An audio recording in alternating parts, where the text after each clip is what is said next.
Hello, A-Life leaders! Tomorrow is Palm Sunday, the day we commemorate the triumphal entry of the Lord into Jerusalem. This was a critical moment in his ministry as he was more direct and open about his identity as the Mashiach, the Son of God, which triggered his opponents to have him killed and crucified at the hands of the Roman authorities. I hope that this coming Holy Week, we would truly spend time to honor the Lord for what he has done for us.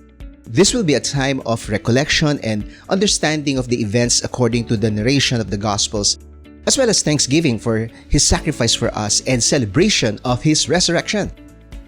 Before we talk about this occasion, I will take a step back one story before this, the healing of the blind man Bartimayo. We all know that the Lord Yeshua was a miracle worker, but some people fail to understand the significance of this story leading to the entry of the Lord into Jerusalem. Sure, it teaches us about faith.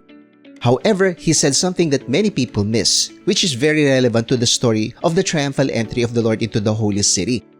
That is what I wish to emphasize in this message. We are now in part 12 of the Jesus tradition. This will be out of sequence because of this week's event, the Holy Week. So the title of our message for today is The Scandal of Proclaiming Jesus as the Son of David.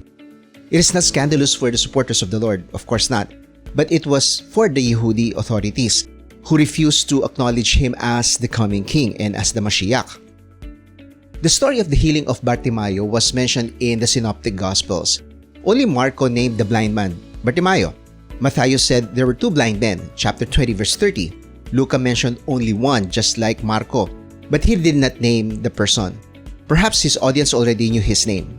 I think Marco did not mention the other blind man anymore, possibly because he was the more prominent person.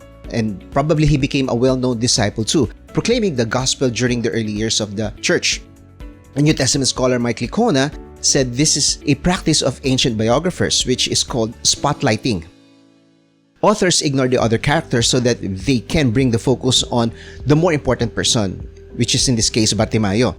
The same thing in the exorcism in Gadarenes. Matthew said there were two demon-possessed men, chapter 8 verse 28.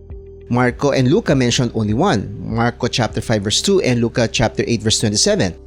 But this is a minor issue. I'm only sharing this for your information. Even though I can tell you to have faith in the Lord Yeshua for you to receive your healing, just like Bartimayo, but today I wish you can also have faith in the Lord that He is truly the Son of David, the King of Israel and of the whole world.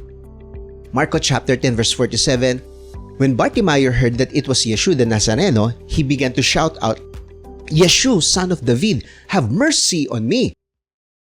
Before we go to that story, let me take you 3 verses back, which is very important. While his disciples were excited to go to Jerusalem with the Lord Yeshua and witness him teach and do miraculous things, the Lord has been warning them that the Passover week will be quite different, this one. Indeed, they will see his great victory, his resurrection, but they will also see the worst moment of his life, being unreasonably arrested, beaten up, and unfairly condemned to death, and shamelessly crucified based on a false charge of rebellion. The Lord had to condition his disciples' minds. This was the story. The 10 of his 12 were upset with the request of the two sons of Zebadiah, Yaakov and Yochanan. They asked the Lord to be granted the left and the right seat when he comes to his glory. Well, instead of seeking for glory, the Lord Yeshua teaches them to be humble and to serve as he served them, since he was about to sacrifice his life for them. Marco chapter 10 verses 43 to 45. Not so with you. Instead, whoever wants to become great among you must be your servant, and whoever wants to be first must be slave of all. For the Son of Man did not come to be served, but to serve, and to give his life as a ransom for many. Wow, those are beautiful words from the greatest leader of all time. So let me share you 3 points from today's study. Letter A, a blind man announced Yeshua as king. You see, a blind man could only hear rumors about Yeshua. He could not follow him to different places. Yes, the blind man believed that Yeshua was the son of David, the rightful heir to his throne. Well, that sounds unusual because what else did he know about Yeshua? Why would he declare the Lord Yeshua as the son of David and the future king of Israel? But he showed his great faith and he received his blessing. But it was more than that. It was the proclamation that was scandalous about this event. He announced to the people who Yeshua really was, the son of David. Verse 46, then they came to Jericho. Well, let's pause for a moment here. Let's look at Google Maps first. Observe the terrain or the topography of the place. You can see in the middle of the picture, Jericho. Its east is Jordan River. Back in the first century, that place was filled with water. In 1964, water flowing from the Sea of Galilee were diverted for irrigation. So that's why you don't see many water there. That is why the Jordan River has less water than centuries ago. Further right is Perea, the present-day kingdom of Jordan. On top of the picture is Yisrael or Jezreel Valley, where most wars were fought in the ancient times. On the left side is the mountainous regions of Yehuda or Judea. Jerusalem is on the outside of the picture, further to the east. So, the story starts in Jericho. Remember, this is the same place that Yehoshua, the successor of Moshe, conquered by destroying its walls with a shout. That was about 1,250 years before the time of the Lord Yeshua, around that much. Yeshua, whose name was a contraction of the name Yehoshua, which means Yahweh is salvation. The original name of Yehoshua or Joshua was Hosea, son of Nun, from the tribe of Ephraim, according to Numbers chapter 13 verse 8. It was Moshe who changed his name from Hosea to Yehoshua. Okay, going back to Jericho. Jericho is a city about 38 kilometers east of Jerusalem. It is near the Jordan River. So, where did Yeshua and his disciples come from before arriving in Jericho? Well, from the northern region of Galil or Galilea. Yeshua was transfigured before his inner circle, the three. That's according to Marko chapter 9 verses 2 to 13. Well, tradition says it was in Mount Tabor. So, from there, they had passed through the other side of the Jordan River on the eastern side. That's according to Marko chapter 10 verse 1. Because the Samaritans prevented them from passing through their place since they knew that these people, these Galileans, were going to Jerusalem for the feast and they didn't want to have anything to do with that. That's according to Luke chapter 9 verses 52 to 56. So now in our story, they have arrived in Jericho, Marko chapter 10 verse 46, which is within the region of Yehuda or Judea, before they proceeded to Jerusalem. That's in Marko chapter 11 verse 1, which we will go to later on. So let's continue reading Marko chapter 10 verse 46. Then they came to Jericho, as Yeshua and his disciples together with a large crowd, there were so many people joining them, were leaving the city. A blind man, Bartimeo, which means son of Timaeo, was sitting by the roadside begging. So there was a large crowd because many people believed the Lord Yeshua. So imagine the momentum the Lord had and the support that he had from many different places, joining him in the journey going to Jerusalem, which was obligatory for all male Israelis. Right? The highlight of the story is the blind man. Well, of course, a person has a disability like blindness, he can't work. He was helpless. And without work, he ended up getting poor unless someone else takes care of him. What else can a blind man do? Beg people for alms. And that's what we find in this character Bartimeo. Now, that name Bartimeo sounds unusual, right? Bar is Aramaic for son. Timeo is a Greek name. So it's a combination of Aramaic and Greek name. Well, people then were probably trilingual. They knew Hebrew, Aramaic, which is the language that they learned from the exile, Greek also, due to the Greek conquest, and some people were quadrilingual, with Latin being the fourth language they probably knew because of the Roman colonialism. Now, Timeo could be a Hellenized Yehudi. We don't know for sure. Verse 47, when he heard it was Yeshua the Nazareno, he began to shout, Yeshua, son of David, have mercy on me. Though Bart, I'm just shortening his name, was blind, he was not ignorant of who Yeshua was. Marko noted that Yeshua was a Nazareno. Every Nazareno is a Galilean, but the son of David should be Yehudi.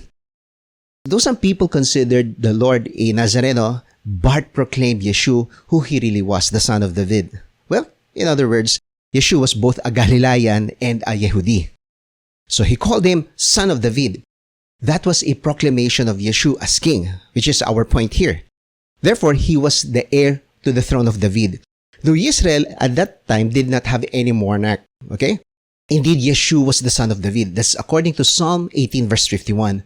But he was more than monarch. He was the Mashiach, the high priest according to Numbers chapter 35 verse 25, the suffering servant according to Isaiah chapter 53, and of course a well-known miracle worker and the healer. Now, Yeshua used this against the Yehudi leaders, this proclamation of Bartimayo about him. Now, in chapter 12, verse 15, a few days after this Bartimayo story, he challenged them. Let's jump there, chapter 12, verse 35. While Yeshua was teaching in the temple courts, he asked, why do the teachers of the law, those people he was engaging, say that the Mashiach is the son of David? So, the Lord knew they were in a dilemma. He was the son of David, but they could not accept that. But they believed that the Mashiach was the son of David. Well, of course, they couldn't answer him. So that means the opposition could not deny that Yeshua was the son of David. Now, verse 48. Many rebuked him and told him to be quiet. Talking about Bartimayo. And he shouted all the more, Son of David, have mercy on me. Now, you see there, many people rebuked him. Did they belittle Bart? Or did they dislike his address of Yeshua as the son of David? We're not sure, but that's actually the point. He was proclaiming Yeshua as the son of David. So he shouted. That means he could not be silenced, not by those people. Because the blind man knew who Yeshua really was, the son of David. He had great faith in him.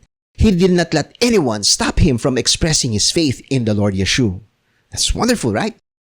Verse 49, Yeshua stopped and said, call him. Wow. The Lord took time to address this man.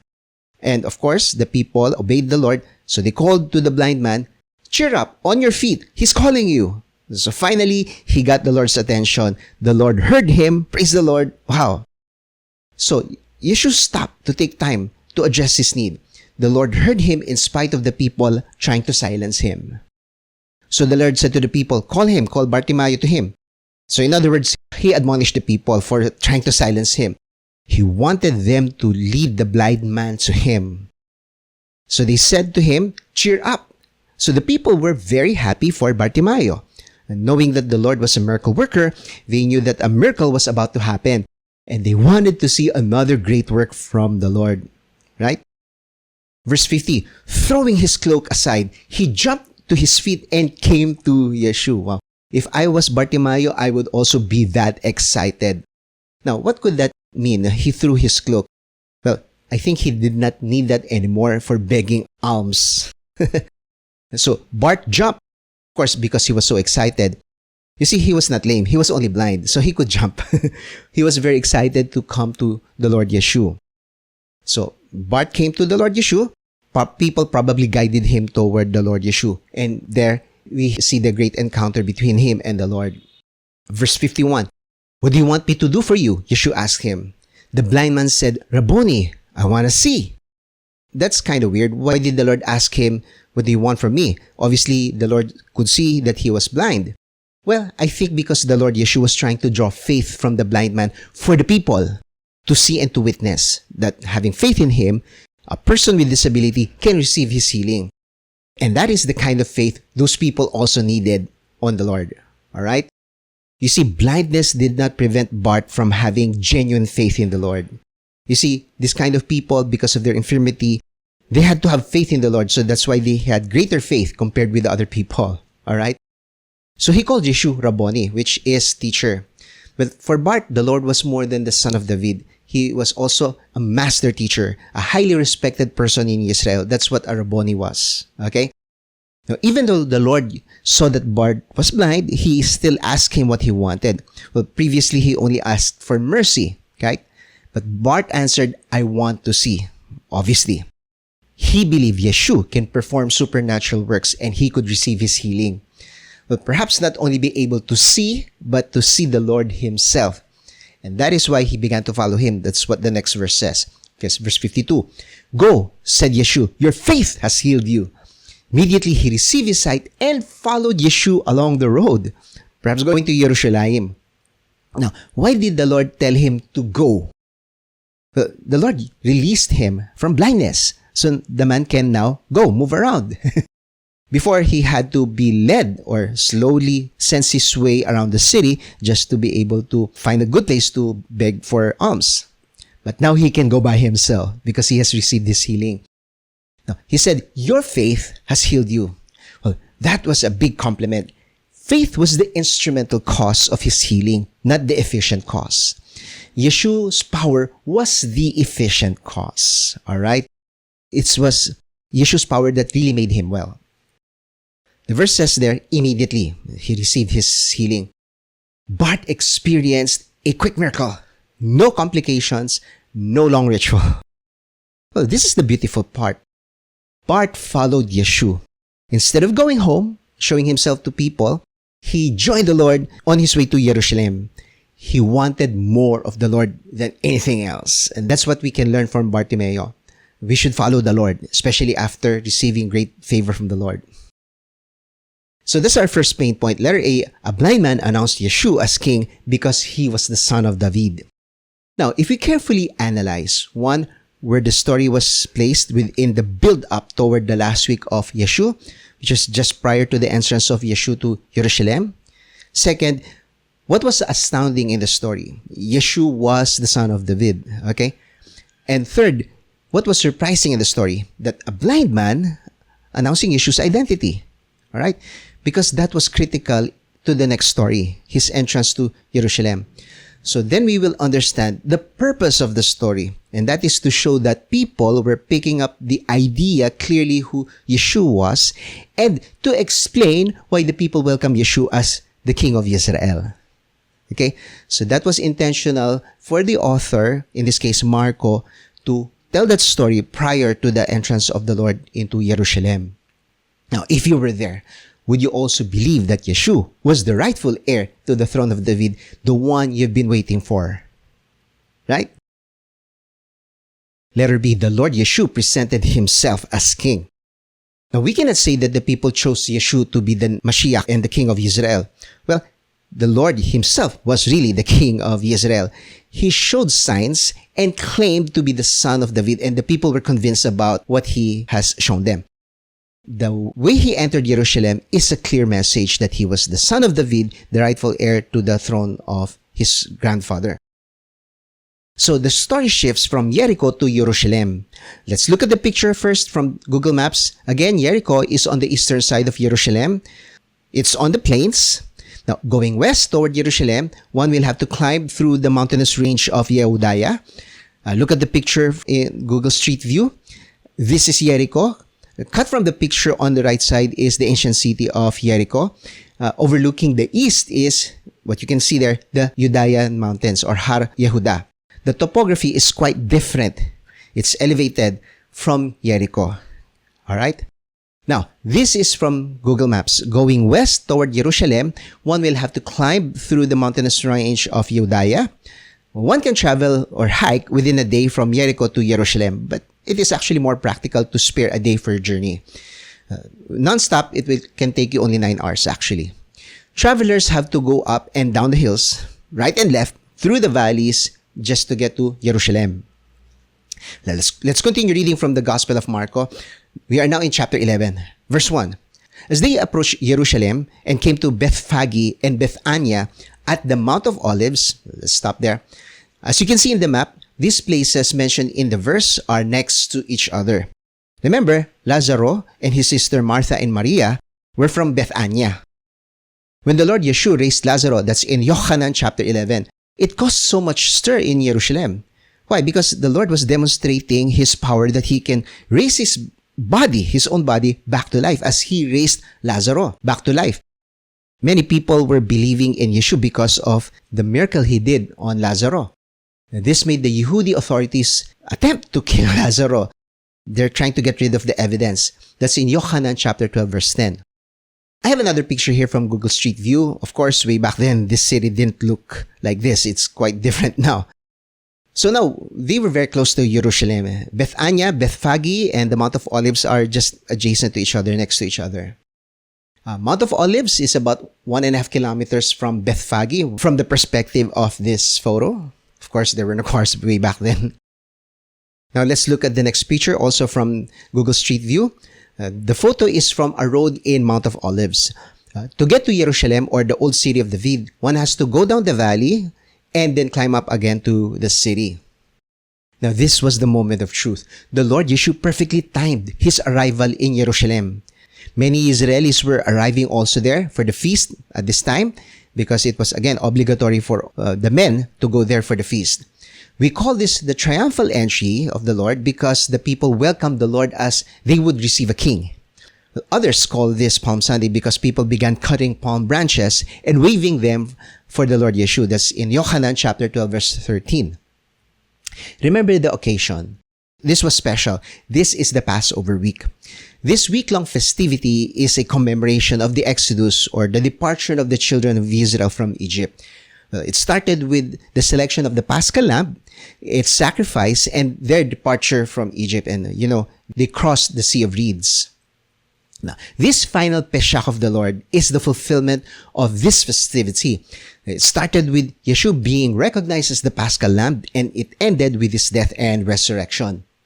Now, if you take a look at Exodus chapter 12, the Yahweh told them to start the calendar. Okay, so the Yahweh said to Moshe and Aharon in Egypt, "This month is to be for you the first month of your year."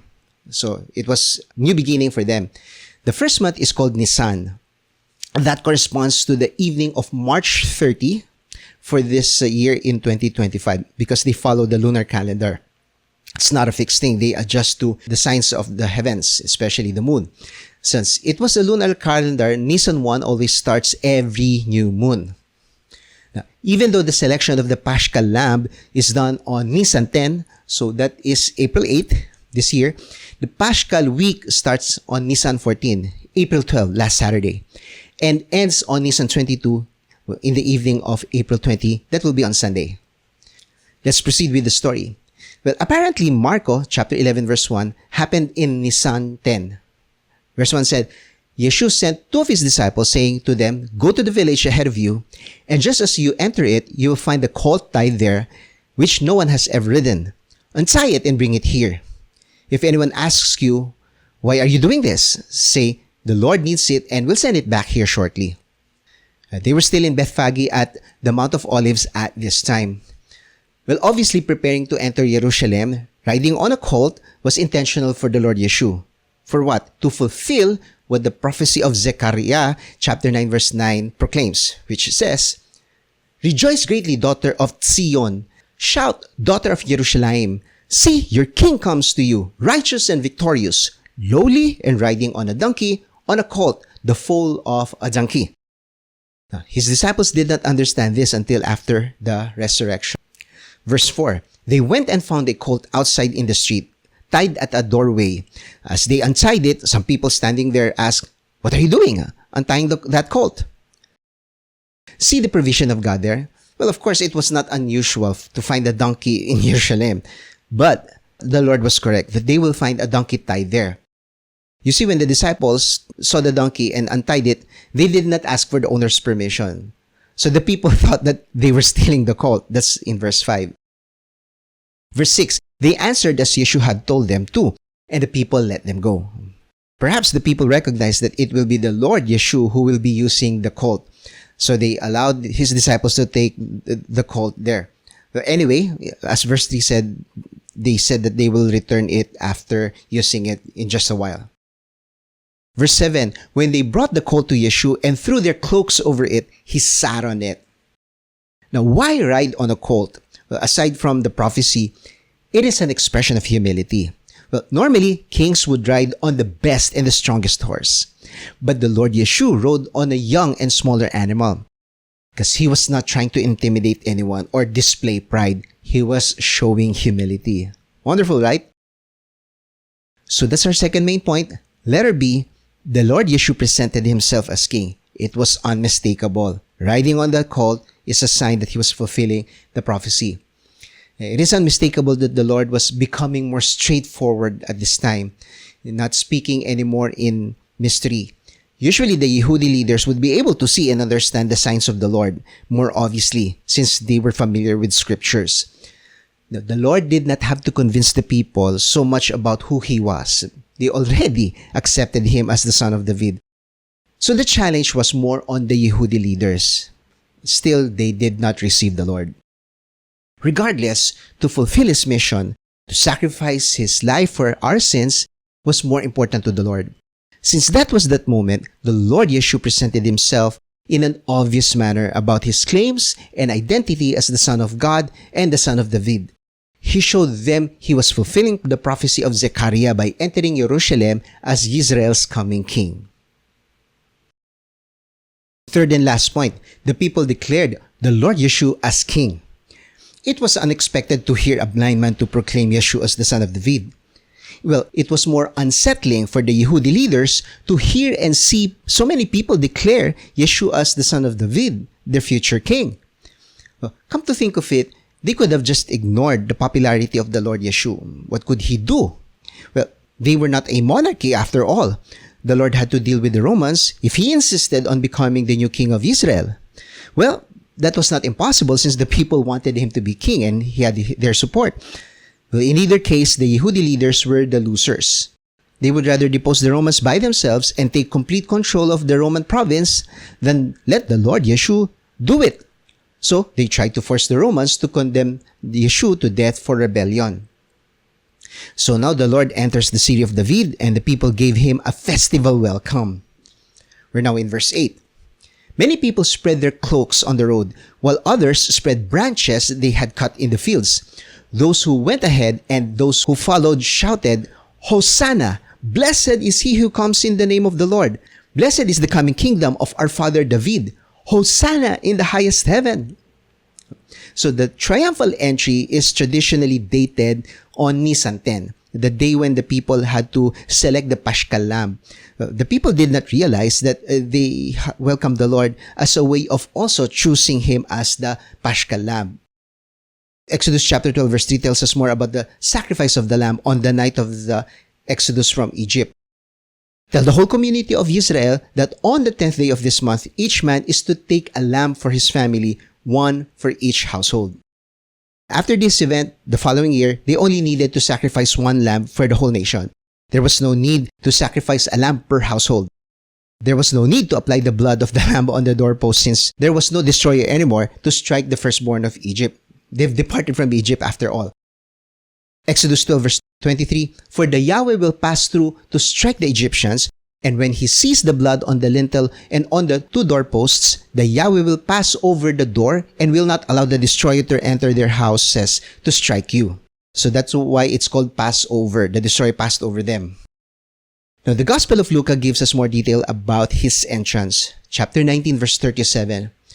"When Yeshua came near the place where the road goes down the Mount of Olives, the whole crowd of disciples began joyfully to praise God in loud voices for all the miracles they had seen." Well, if I were there, I will be also rejoicing with them. The people were already making joyful noises for the Lord even when he was still at Kedron Valley. And of course, the people in Jerusalem could hear it. And perhaps many people there also went there and excited to see the Lord. That means he has not entered Jerusalem yet. The people were ecstatic about the arrival of the Lord. The people were shouting praises to God, and they directed it at the Lord Yeshua, a recognition that he was from God. Verse 38, "Blessed is the King who comes in the name of the Lord." So that's a quote or a song from Psalm 118 verse 26. So as the Lord was coming in, they were singing that Psalm 118 to him. Now, every trip to Jerusalem for the Passover, the Israelis do sing Psalms 113 to 118. It was a cry for the Mashiach to come. So as the Lord arrived, they believed that this was the answer to their prayers. And that troubled the Yehudi leaders. Luca even repeated the song of the heavenly hosts during his birth in chapter 2 verse 14.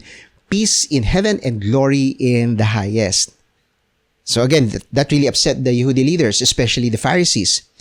Calling him teacher, they demanded him that he rebuke his followers. Verse 39, "Some of the Pharisees in the crowd said to Yeshua, 'Teacher,'" were they respecting the Lord? Of course, "'rebuke your disciples.' But since the people were doing the right thing, the Lord Yeshua rather rebuked the Pharisees. He said in verse 40, "I tell you," he replied, "if they keep quiet, the stones will cry out." Well, actually, that's a reference from Habakkuk chapter 2 verse 11. Now, in Matthew's version, it was not only the Pharisees who complained to the Lord for the praises of the people to him. Let's check out chapter 21 verse 15. "But when the chief priests and the teachers of the law saw the wonderful things he did And the children shouting in the temple courts, Hosanna to the Son of David. They were indignant rather than rejoicing with the people. Do you hear what these children are saying? They asked. Yes, Yeshua replied. Have you never read?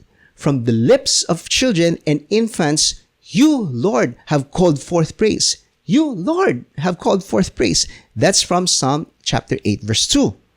So Matthew, instead of referencing Habakkuk chapter 2, verse 11, he went to the book of Psalms, chapter 8, verse 2. That means the Lord was using a song to argue that this rejoicing had been prophesied and was being fulfilled right before their very eyes, and they can't do anything about it. And they were on the other side of the fulfillment of the prophecy. Now, let's go back to the account of Marko. Chapter 11, verse 11. Yeshua entered Jerusalem and went into the temple courts. He looked around at everything.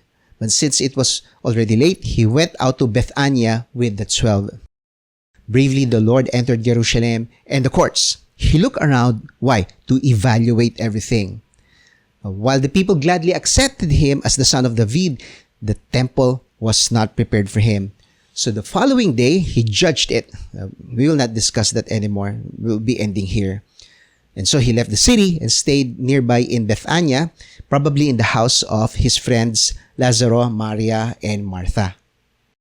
So that's our last main point, letter C. The people declared the Lord Yeshua as king for being the son of David. Many people wanted the Lord Yeshua to be the Mashiach for obvious reasons. He proved to them that he was the son of David from the scriptures and through his teachings and his marvelous works. So he received their declaration as the king of Israel, but the Yehudi leaders rejected him as such. That's sad. So this led them to plotting him to be killed. And so they made up a charge against him of blasphemy, but when they turned him over to the Roman authorities, they changed the charge because blasphemy was nothing to the Romans, so they charged him with conspiracy to commit rebellion. The scandal of proclaiming Jesus as the son of David. Again, this was scandalous for the Yehudi leaders. They really did not know what to do with the Lord Yeshua because the people supported him. They had to stop him. So they plotted to kill him. After a few days, they succeeded, but it was short-lived. After 3 days, the Lord Yeshua rose from the dead. Petro the Apostle summarized it well during his sermon in Pentecost from the book of Acts chapter 2 verses 22 to 24. Men of Israel, hear these words. Yeshua the Nazareno, a man attested to you by God with mighty works and wonders and signs that God did through him in your midst. As you yourselves know, this Yeshua delivered up according to the definite plan and foreknowledge of God, you crucified and killed by the hands of lawless men. God raised him up, loosing the pangs of death, because it was not possible for him to be held by it.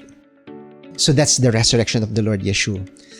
For the enemies, the announcement of the blind man, the presentation of the Lord, and the declaration of the people that Yeshua was the son of David, the king of Israel, were scandalous. But for the Lord Yeshua, it was the truth. As for us, we wait for the return of the same Lord, Yeshua, the Mashiach. He will return at Mount of Olives. Zechariah chapter 14 verses 4 to 5. On that day, his feet shall stand on the Mount of Olives that lies before Jerusalem on the east, and the Mount of Olives shall be split in two from east to west by a very wide valley, so that one half of the mountain shall move northward and the other half southward. And you shall flee to the valley of my mountains, for the valley of the mountains shall reach to Azal, and you shall flee as you fled from the earthquake in the days of Uzziah, king of Yehudah. Then the Yahweh my Elohim will come, and all the holy ones with him.